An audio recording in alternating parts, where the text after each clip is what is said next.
Kalau orang sekitaran Makassar, termasuk orang-orang Madura, itu terbiasa berdagang dengan orang suku aborigin. The men who came south to fish are often called Macassans, but they actually came from many different parts of what's now Indonesia. Bahasa bangsa Austronesia ini tuh termasuk bahasa yang dipakai oleh suku-suku yang ada di Indonesia. Ya intinya semua bahasa yang berada di wilayah orang-orang Austronesia. Isa, Dusa, Telu, Sepat.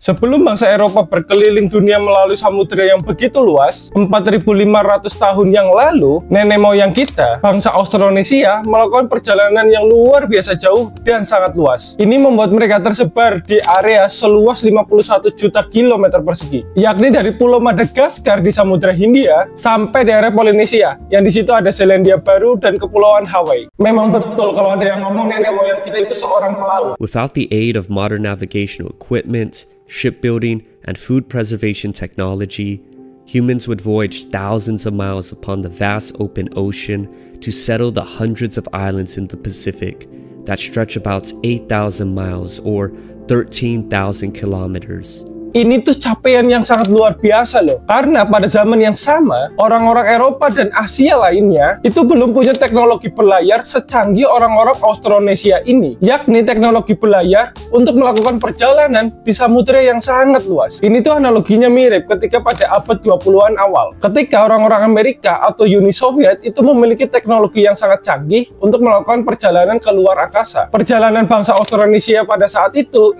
mirip kondisinya kayak zaman ini. Di mana mereka melakukan petualangan di daerah yang sangat luas, daerah yang belum pernah terpetakan sama sekali, dan serta memerlukan teknologi yang sangat canggih untuk melakukannya. Dan mereka tentu sadar dengan potensi-potensi bahaya yang mungkin akan mereka hadapi. Bayangin aja mereka melakukan perjalanan ke samudra loh. Mereka tentu harus memikirkan persediaan makanan, minuman, belum lagi kalau cuaca ekstrim itu terjadi. Dan ingat, semua perjalanan bangsa Austronesia ini itu dilakukan dengan kapal yang terbuat dari bahan kayu. The Austronesians were the first humans to invent these ocean-going sailing technologies that allowed them to engage in an epic journey and to settle in and trade on a large part of the Indo-Pacific region, reaching as far as Hawaii, Easter Islands, Madagascar, and New Zealand. Nah, kalau kalian penasaran dengan kisah bangsa penakluk samudra ini, bangsa Austronesia yang merupakan nenek moyang kita, mari kita langsung bahas.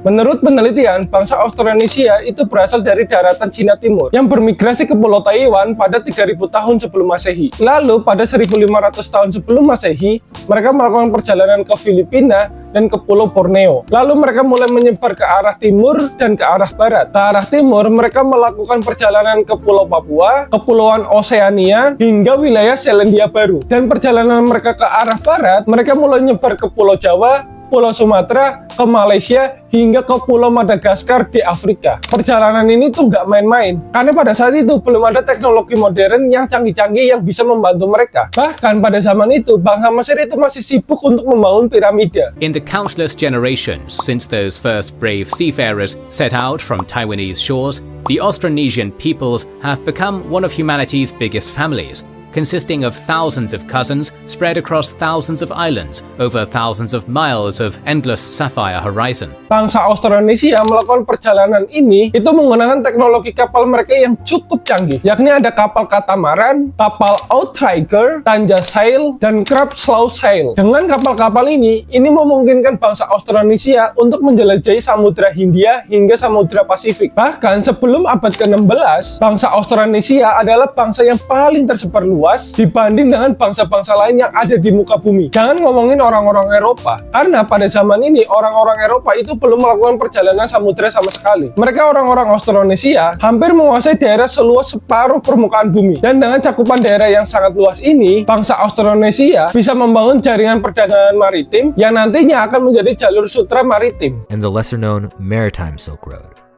Today, our focus is going to be on the Maritime Silk Road. The Maritime Silk Road serves as powerful evidence that historical Asia was deeply interconnected.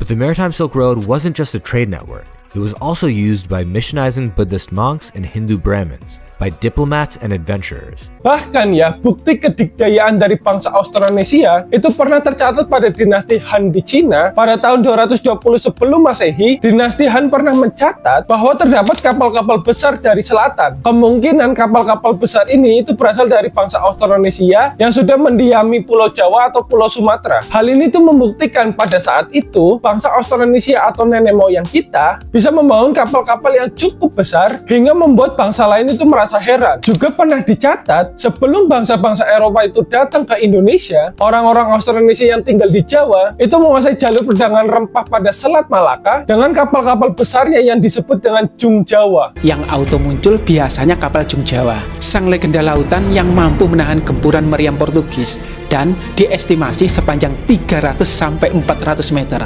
Bangsa Austronesia itu juga menggunakan sistem navigasi yang cukup canggih. Orientasi atau sistem navigasi pelayaran mereka menggunakan berbagai tanda alam dan menggunakan teknik astronomi yang disebut dengan navigasi jalur bintang atau bisa disebut dengan navigasi jalur langit. Jadi ketika orang-orang Austronesia itu sedang berlayar di Samudra Hindia atau Pasifik, mereka menggunakan posisi terbit dan terbenamnya bintang-bintang di atas cakrawala. Selain itu, mereka juga menggunakan hewan, terutama burung, untuk menemukan pulau yang jaraknya paling dekat dengan posisi pelayaran mereka. Jadi, ketika mereka melakukan pelayaran, mereka itu pasti membawa burung-burung tertentu. Nah, setelah melakukan pelayaran beberapa lama, dan dirasa waktu yang cukup untuk menemukan pulau lain, mereka nantinya akan melepas burung tersebut untuk menuntun mereka ke arah pulau yang paling dekat dengan mereka. Ancient Polynesians used the sun, moon, stars, planets, ocean currents, and clouds as guides that allowed them to see the ocean as a series of pathways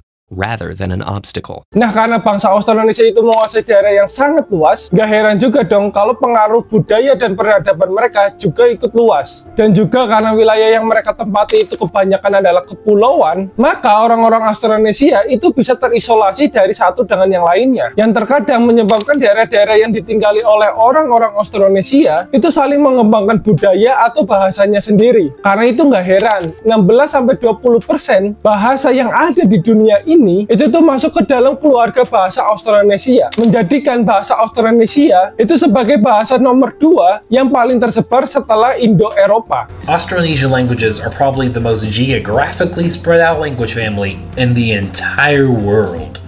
From Madagascar to Hawaii to Taiwan and New Zealand, bahasa bangsa Austronesia ini tuh termasuk bahasa yang dipakai oleh suku-suku yang ada di Indonesia. Entah itu suku Jawa, suku Sunda, suku Melayu, suku Dayak, atau bahkan bahasa dari orang Malaysia dan bahasa Tagalog di Filipina. Ya intinya semua bahasa yang berada di wilayah orang-orang Austronesia. The Proto-Austronesian language. Numbers.